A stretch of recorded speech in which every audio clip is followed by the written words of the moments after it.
it's Drybear. Another week has come and went, so it's time to check in on the leaderboard statistics for Path of Exile 2 Early Access, week number 5. And as of just a day ago, we have our very first early access level 100. It took over, or basically about a month worth of progress for one person on a non-hardcore league to reach level 100, and they finally did it. So congratulations to Hey Gus.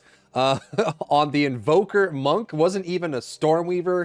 Take that, spellcasters. Now that we've gone past the holiday, we've entered into the new year 2025. There has been some shifts in the survival rates for sure. I think people are, especially in the hardcore raids leagues, are starting to push citadels and some of the higher end content to see where their character can go, and they're all starting to die out, which we'll see in just a minute. Class percentage wise is kind of still yo-yoing a little bit, though not quite as much as it was in the first 3 weeks.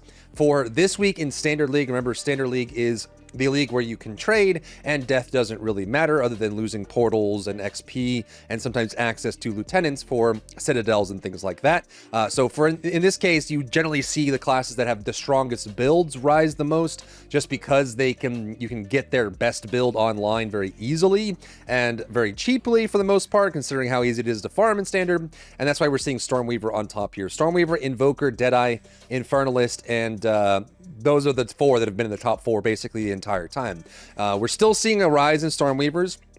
I think the Spark Archmage build is just dominating. There are some people that are messing around with some freeze builds as well in general, not necessarily like full cast on freeze Comet, but more freeze options that cause a lot of serious damage, and having that crazy CC, especially after the nerf to Electrocute buildup, ended up causing a lot of survival, like tanky survival for the spellcaster side of things, and just kind of helped Stormweaver build. I think people are just building Stormweaver and just wrecking everything. Invoker ended up dropping down in percentage. Invoker, Deadeye, and Infernalist have come down in percentage of popularity in Standard. I mean, there's not like really major changes in Standard this week overall. Stormweaver coming up, Gemling coming up, Blood Mage and Witch Hunter coming up a tiny amount, and every other class coming down slightly. This is more or less what it was last week for Standard League, and I think people are just kind of figuring out new builds and things to try, or they're just getting bored of their main characters, making new alts and leveling those up, and then pushing the leaderboards from that perspective. However, the same cannot be said about Standard SSF. So this is the no trade league for Standard. It means that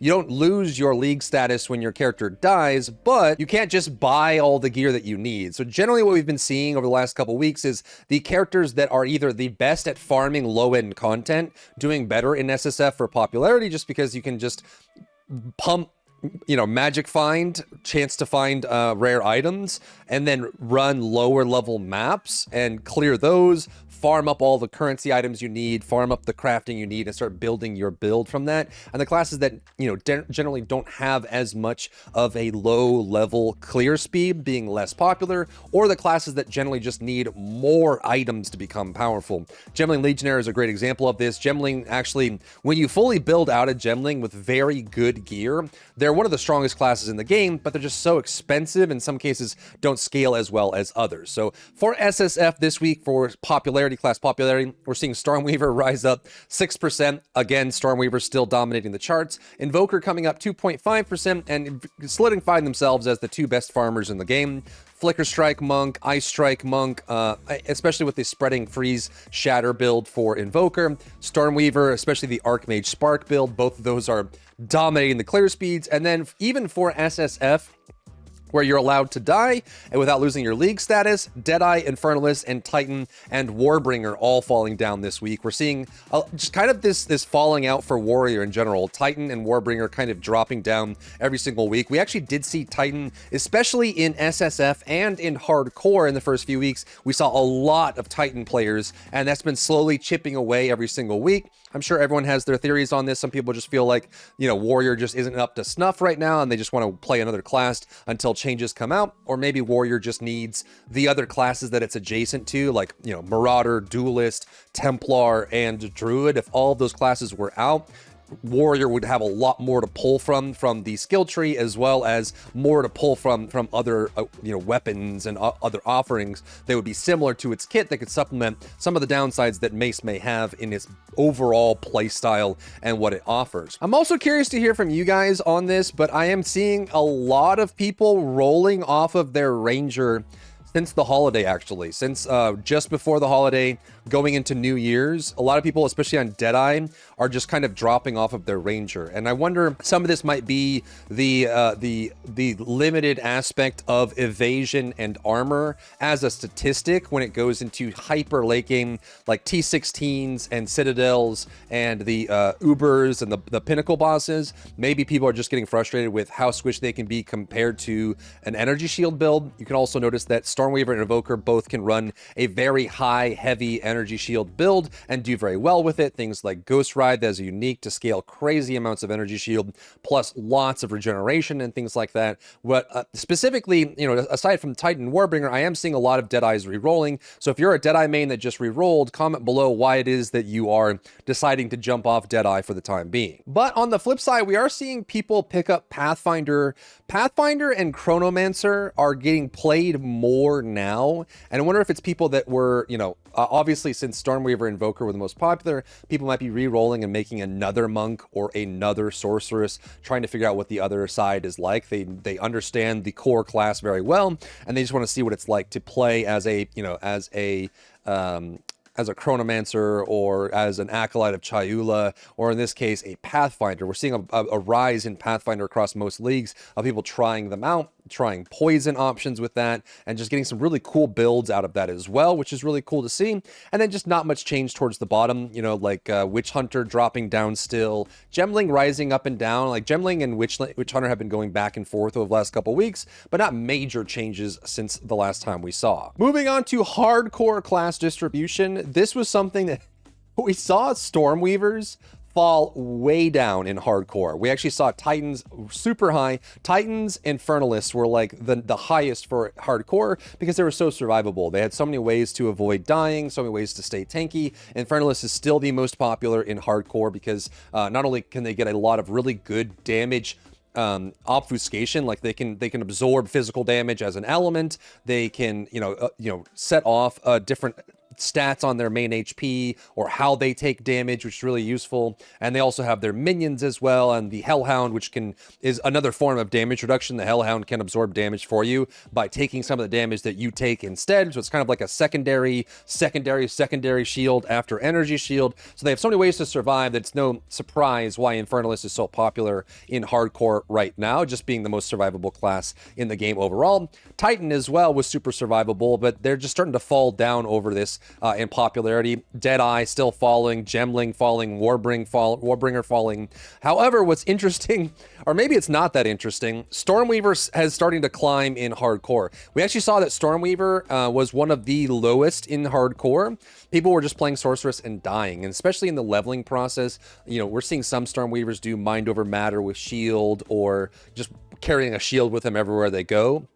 But I think people, as they're figuring out the Archmage builds and the option for like Eye of Winter and things like that, they're starting to figure out how to play the Stormweaver optimally and then going into hardcore and carrying that through. And I think the reason we're seeing a lot of Stormweavers now start to climb up when they started very low in the list for hardcore is that, enemies can't kill you if they're dead. So I guess if you run some of the strongest builds in the game and kill everything before they have a chance to hit you, it doesn't matter what the enemy is. Dead enemies don't hurt you. So, I guess unless they explode after death and they're volatile. But in general, we're seeing Stormweaver coming up, Invoker coming up, Infernalist coming up, and then Warbringer, Gemling, Titan, Deadeye coming down a sizable amount. Witch Hunters are becoming a dying breed when it comes to hardcore in general, which is kind of surprising. I think Sorcery Ward is great. I think this is more of a evasion armor problem than it is a core kit. I think with Sorcery Ward and proper preparation and the right uniques, Witch Hunter can be very survivable. But this might just be that, it's hard for Mercenary and Warrior to run Energy Shield,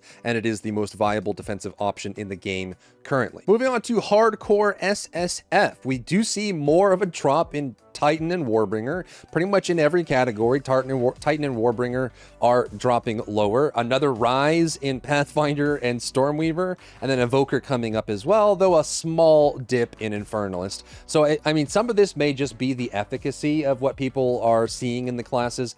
Some of this might just be just general community vibe and like what people are thinking at the very high end, like at the highest level of play, because seeing Stormweavers, Invokers, Pathfinders rise up, even in hardcore SSF, is kind of surprising. Maybe people are figuring out ways to survive more with Pathfinder, but we do see that Deadeye, conversely, the other Ranger Ascendancy is dropping down, just like the Warbringer and the Titan. I feel so bad for the Warriors, man. They really be struggling.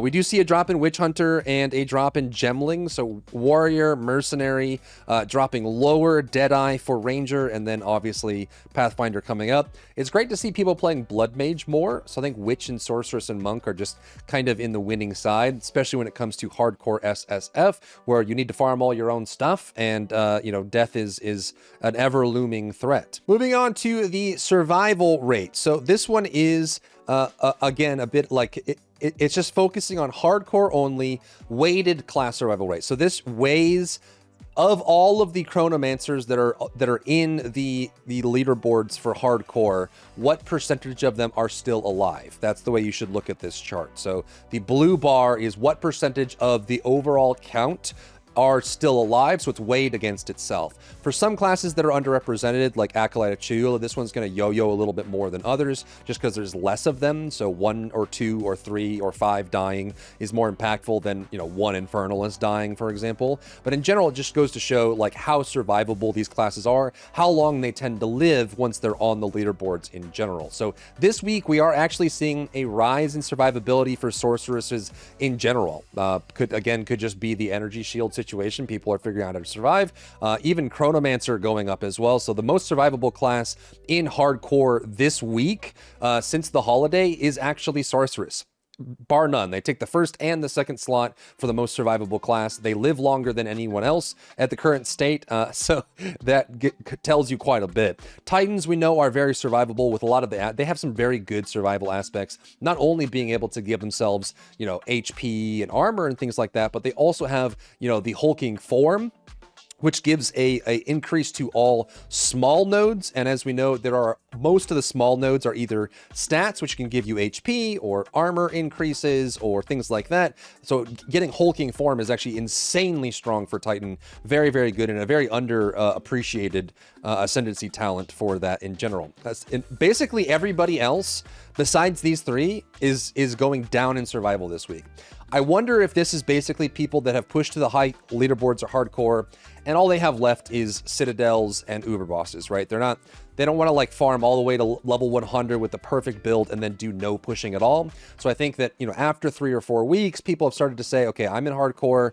Let's just see where we can go. We've made the build the best it can be. Let's push. Let's do hard content. Let's see what happens. And I think that change in mindset is causing all of the survival rates to drop over the last week. Like, people are just like, all right, let's go. Let's fight bosses. I'm ready. Let's do it. I'm going. And it's caused a lot of people to start risking more and dying more because of it.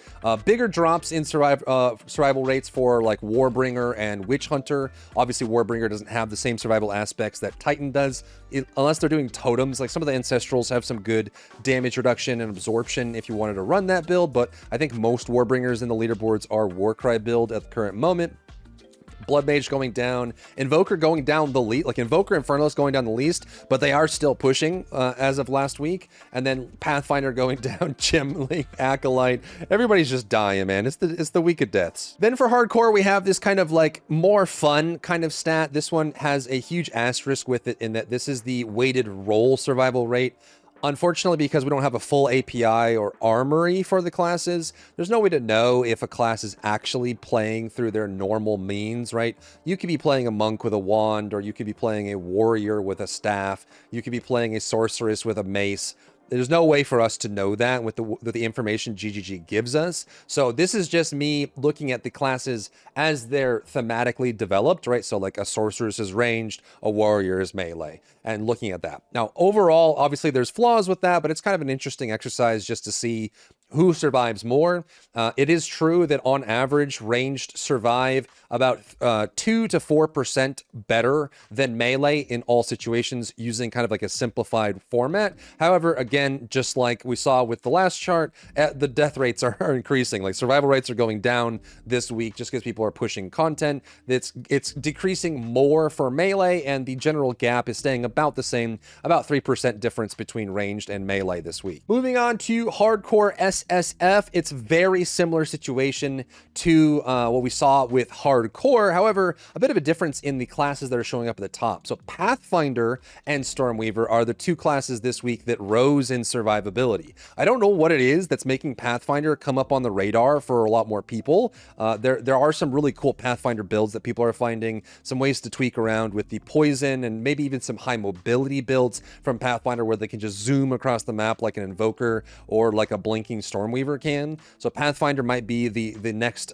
secret launch, like the next class that's being slept on right now, being launched up for survival. You notice that the SSF survival rate on average is lower than the hardcore rate. Again, it means you can't be as strong by trading because of that. But Stormweaver and Pathfinder going up in survival. Every other Ascendancy this week went down in survival rate. People pushing super hard. So Chronomancer and Acolyte taking the cake, but again, they are the most underrepresented in this, which means that, you know, 3 people dying on Acolyte and Chronomancer has a bigger impact on the overall weighted values than, say, 3 people dying on Infernalist, but still a pretty large drop there. Warbringer, Gemling dying the second most out of those, then Witch Hunter, Mercenaries having a tough time, Titans going down even with how tanky they are, and Warbringer, so Warriors are just in a rough spot. Then Deadeyes dropping down a little bit, though still being quite survivable. Invokers barely going down, even while pushing, and then Infernalist, Blood Mage socking in there. And lastly, the asterisk stat, ranged versus melee at a rough estimation. You can see a much bigger gap here for hardcore SSF, and in general, the average survival rates for SSF are just lower, as we saw in the last chart, so they're not even above 50% even on ranged, but we saw a pretty large drop comparatively in melee this week for SSF. Hardcore SSF melee are just, they had a very rough week for survival, and you see the gap has actually exceeded the normal variance that we usually see. Like I said, it's usually 2 to 4% more for ranged. However, this week it's like over 6%, almost 7% for the difference between ranged and melee. Melee just took a huge blow for hardcore SSF this week. And that's what we got. That's the check-in for the stats. Let me know how you perceive these stats, any takeaways you have down below in the comments. If you found value in today's video, leave a like down below, leave a comment for the algorithm to help this video get seen by more people, and don't forget to check out my other channels for other content and other stuff and other things.